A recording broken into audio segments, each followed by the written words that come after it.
ఎప్పుడు ఏ ప్రభుత్వం తప్పులు చేస్తే రోడ్డు మీద రాకుండా ఎట్లుంటాం? వీళ్ళు చూస్తాం ఆ పరిస్థితి రాదని అనుకుంటున్నాం. వాళ్ళు వస్తే ఖచ్చితంగా మేము ప్రజల పక్షాన ఉంటాం. అంతిమంగా ఆ పార్టీ అంటే మేము అందులో కలిసిపోవాలి కదా. మరి మేము సిపిఐ, వాళ్ళు కాంగ్రెస్, వాళ్ళ అధికార పార్టీ, మేము ప్రతిపక్షం. కాబట్టి మేము అంతిమంగా ప్రజల పక్షానే ఉంటాం. ఇవాళ రాష్ట్రంలో మొత్తంలో పెద్ద మార్పు కనపడుతుంది. ప్రజలు కమ్యూనిస్టులు కావాలని కోరుకుంటున్నారు. అంటే మేము అధికారంలో రావాలని కాదు, అధికారంలో వచ్చినా రాపోయినా మా గొంతు వినిపించేవాడు కమ్యూనిస్ట్ ఒక్కడే.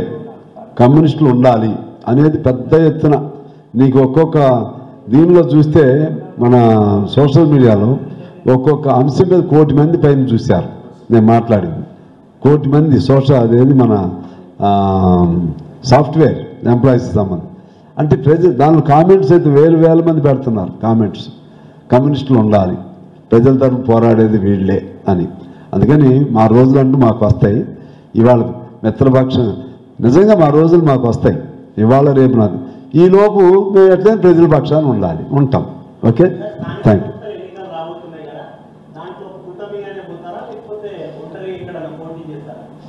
కూటమిగా అవకాశం ఉన్న చోట పోతాం, అవకాశం ఉన్న చోట వాళ్ళు మేము ఇష్టపడిన చోట, లేదంటే సొంతంగా చేస్తాం. అసెంబ్లీలు కాదు కదా ఇవి. అసెంబ్లీలు అంటే 1 సీటే అని. ఇప్పుడు అట్లా కాదు. మాకు బలం ఉన్న ప్రతి చోట ఇద్దరు పక్కనే ఉన్నారనుకో, వారికి 1 మాకు 1, లేకపోతే వారికి 2 మాకు 1, అట్లా ఒక అండర్స్టాండింగ్ ఉంటే అది వేలు.